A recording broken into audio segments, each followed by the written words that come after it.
எண்ணமெல்லாம் சிறகடிக்கும், எண்களெல்லாம் வழி கொடுக்கும், எந்நாளும் ராஜமுகம், எளியோரின் ஏறுமுகம். எந்த நிலை வந்தாலும் வந்த நிலை மாறாத நமது Rajanilai. Rajanilai TV, channel of astrology.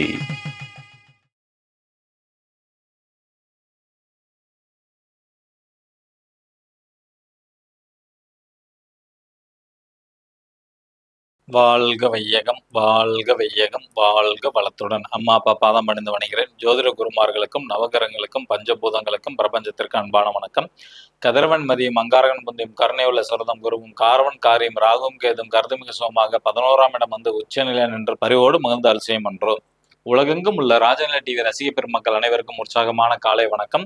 இன்று பிறந்தநாள் மற்றும் திருமணநாள் கொண்டாடும் அனைவருக்கும் ராஜநிலை டிவி சார்பாக வாழ்த்துக்களை தெரிவிப்பது உங்கள் ராஜநிலை எண்கணித வித்தகர் லால்குடி செந்தில். இன்றைய பஞ்சாங்கம் உத்தராயண காலம் பராபவ வருடம் வைகாசி மாசம் 13ஆம் தேதி புதன்கிழமை. இன்று 27/5/2026. நல்ல நேரம் காலை 9:30 மணி முதல் 10 மணி வரை, மதியம் 2 மணி முதல் 3 மணி வரை. கௌரி நல்ல நேரம் காலை 10:30 மணி முதல் 11:30 மணி வரை, மாலை 6:30 மணி முதல் 7:30 மணி வரை. ராகு காலம் மதியம் 12 மணி முதல் 1:30 மணி வரை. குளிகை நேரம் காலை 10:30 மணி முதல் 12 மணி வரை. யமகண்டம் காலை 7:30 மணி முதல் 9 மணி வரை. இன்று சூலம் இன்று வடக்கு திசை. அப்போ வடக்கு திசை நோக்கி போறதா இருந்தா ஒரு டம்ளர் பால் சாப்பிட்டு போங்க, காரிய தடை வராது. இன்றைய திதி ஏகாதசி திதி காலை 9 மணி 19 நிமிடம் வரை, பின்பு துவாதசி திதி. நட்சத்திரம் சித்திரை நட்சத்திரம். யோகம் வியாதிபாத நாம யோகம். கரணம் பத்திரை கரணம் காலை 9 மணி 19 நிமிடம் வரை, பின்பு பவகரணம். சந்திராஷ்டமம் பூரட்டாதி நட்சத்திரத்திற்கு. கிரக நிலவரங்கள்: மேசராசியில் செவ்வாய் பகவான், ரிஷபராசியில் சூரிய பகவான், மிதுன ராசியில் புதன் பகவான் மற்றும் சுக்கிர பகவான், கடகராசியில் குரு பகவான், சிம்ம ராசியில் கேது பகவான், கும்ப ராசியில் ராகு பகவான், மீன ராசியில் சனி பகவான். நம்ம ஜோதிட குறிப்புல பார்த்துக்கிட்டீங்கன்னா குரு பெயர்ச்சி பலன் பார்க்குறோம். இன்னைக்கு ரிஷப ராசிக்கு எப்படி இருக்கு அப்படிங்கிற பலன் தான் பார்க்க போறோம். இந்த குரு பெயர்ச்சி ரிஷபராசிக்கு 3ஆம் இடத்துல குரு அமர்ந்திருக்கிறாங்க. வாக்கிய பஞ்சாங்கப்படி பார்த்துக்கிட்டீங்கன்னா 26/5 காலையில பயிற்சி ஆயிருக்கிறாங்க. திருக்கணிதப்படி 2/6 ஜூன் மாசம் படி தான் வரும். ஓகேங்களா? இதுல நடுவுல ஐப்பசி மாசத்துல ஒரு 63 நாள் பாத்தீங்கன்னா சிம்ம ராசிக்கு அதிசாரத்துல பயணம் செஞ்சிருவாங்க. அப்ப இதோட பலன்கள் நம்ம பாத்தீங்கன்னா ஐப்பசி மாசத்துல கொஞ்சம் மாறுபாடு ஏற்படும். ஓகேங்களா? இப்ப குருவோட பார்வைங்கிறது 5ஆம் பார்வையாக ரிஷப ராசிக்கு பாத்தீங்கன்னா 7ஆம் இடத்துல விழும். 7ஆம் பார்வையாக 9ஆம் இடத்துல வரும். 9ஆம் பார்வையாக 11ஆம் இடத்துல விழும். அப்ப இதுக்கு என்ன மாதிரி பலன் அப்படின்னு எடுத்துக்கிட்டீங்கன்னா, இவங்களுக்கு லைஃப்ல இப்போ ஒரு நல்ல ஒரு காலம் அப்படிங்கிறது இந்த பொற்காலம் தான். திருமணம் ஆகாதவங்களுக்கு நிச்சயமாக திருமணம் நடக்கும், ரிஷபராசியில பிறந்தவங்களுக்கு. ஏன்னா 7ஆம் இடத்தை குருவோட 5ஆம் பார்வையாக பார்க்கறனால திட்டமிட்டு கண்டிப்பாக திருமணம்ங்கிறது நடைபெறும். இந்த 9ஆம் இடம் அப்படிங்கிறது தந்தையை குறிக்கிறது. அப்ப தந்தைக்கு உங்களுக்கு கருத்து வேறுபாடு அதிகமாக வரும். ரிஷபராசியில பிறந்த நபர்கள் தந்தையோட கருத்து வேறுபாடு வரும். அதுல கொஞ்சம் கவனமாக இருக்கிறது ரொம்ப சிறப்பு. ஓகேங்களா? அதே மாதிரி பாத்தீங்கன்னா உங்க சொந்த பந்தம் நண்பர்களோட பாத்தீங்கன்னா சின்ன சின்ன கருத்து வேறுபாடுகள் வரும். ஏன்னா கம்யூனிகேஷன் கேப் வரதுக்கான வாய்ப்புகள் அதிகம் உண்டு. 3ஆம் இடத்துல குரு உட்காந்துருக்காருல, 3ஆம் இடம் தான் கம்யூனிகேஷன். அப்ப குரு உட்கார்ந்த இடம் பால். ஓகேங்களா?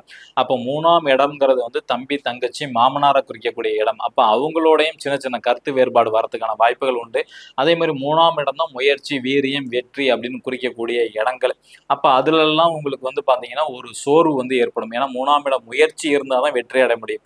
அங்க முயற்சி தடைபடுறதுக்கான வாய்ப்புகள் அதிகமாக உண்டு.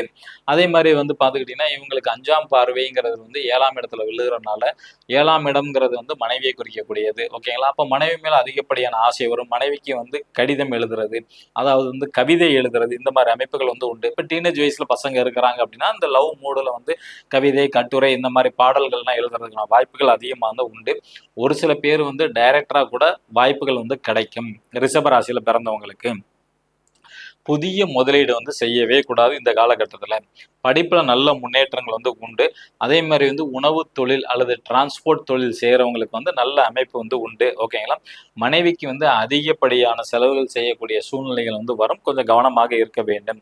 அதே மாதிரி அவங்களுக்கு சர்க்கரை சம்பந்தப்பட்ட வியாதி வரதுக்கான அமைப்புகள் உண்டு.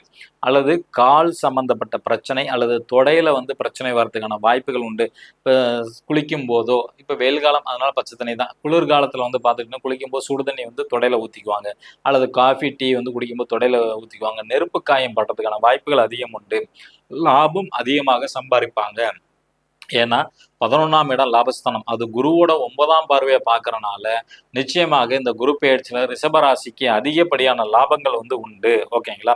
அதே மாதிரி தந்தைட்ட இவங்க ஆசீர்வாதம் வாங்க வாங்க வாங்க இவங்க லைஃப் வந்து மிகப்பெரிய ஒரு அச்சீவ்மெண்ட் பண்ணக்கூடிய அமைப்புகள் வந்து உண்டு. தந்தைட்ட ஆசீர்வாதம் வாங்குறது தான் ரிஷபராசிக்கு உண்டான பரிகாரம். மருத்துவ செலவு கொஞ்சம் வரும், கொஞ்சம் கவனமாக இருக்க வேண்டும். தந்தை அல்லது குருமார்கள்ட்ட ஆசீர்வாதம் வாங்கினா இவங்களோட வாழ்க்கையில் நிச்சயமாக வெற்றி வாய்ப்புகள் வந்து உண்டு. அல்லது தானம் தர்மம் அதிகமாக செஞ்சாலும் இவங்களுக்கு வந்து வெற்றி வாய்ப்பு உண்டு.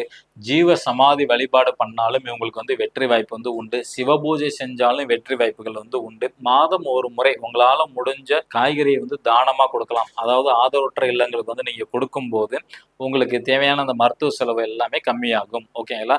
ஸோ இதுதான் உங்களுக்கு உண்டான கடைசி பரிகாரம். ஜீவசமாதி வழிபாடு, சிவபூஜை வழிபாடு, தந்தைட்ட ஆசீர்வாதம் வாங்குறது, அல்லது குருமார்கள்ட்ட ஆசீர்வாதம் வாங்குறது, அல்லது வாரமோ மாதமோ ஒரு தடவை காய்கறி வாங்கி ஆதரவற்ற இல்லங்களுக்கு கொடுத்தீங்கன்னா உங்க லைஃப்ல அடுத்த கட்டத்துக்கு போக முடியும். நாளைக்கு மிதுன ராசிக்கு குரு பெயர்ச்சி பலன் எப்படி இருக்குன்னு பார்க்கலாம். புதுசா பார்க்கக்கூடிய நண்பர்கள் இந்த மாதிரி ஒரு பர்மனன்ட் மார்க்கரை வாங்கிக்கிங்க. நம்ம ராஜநிலையோட அதிர்ஷ்டமான எண்ணை வந்து மணிக்கட்டில் எழுதுங்க. எழுதும்போது உங்களோட கோரிக்கையை நினைச்சிட்டு எழுதிங்கன்னா நிச்சயமாக வெற்றி வாய்ப்பு வந்து உண்டு. மேச ராசி அல்லது மேச லக்னத்தில் பிறந்த நண்பர்கள் என்று பயன்படுத்த வேண்டிய ராஜநிலையின் அதிர்ஷ்டமான எண் 20. ரிஷப ராசி அல்லது ரிஷப லக்னத்தில் பிறந்த நண்பர்கள் என்று பயன்படுத்த வேண்டிய ராஜநிலையின் அதிர்ஷ்டமான எண் 22. மிதுன ராசி அல்லது மிதுன லக்னத்தில் பிறந்த நண்பர்கள் என்று பயன்படுத்த வேண்டிய ராஜநிலையின் அதிர்ஷ்டமான எண் 32. கடக ராசி அல்லது கடக லக்னத்தில் பிறந்த நண்பர்கள் என்று பயன்படுத்த வேண்டிய ராஜநிலையின் அதிர்ஷ்டமான எண் 52.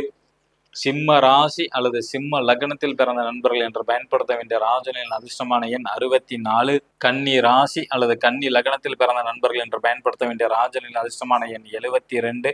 துலா ராசி அல்லது துலா லக்னத்தில் பிறந்த நண்பர்கள் என்று பயன்படுத்த வேண்டிய ராஜநிலையின் அதிர்ஷ்டமான எண் 68.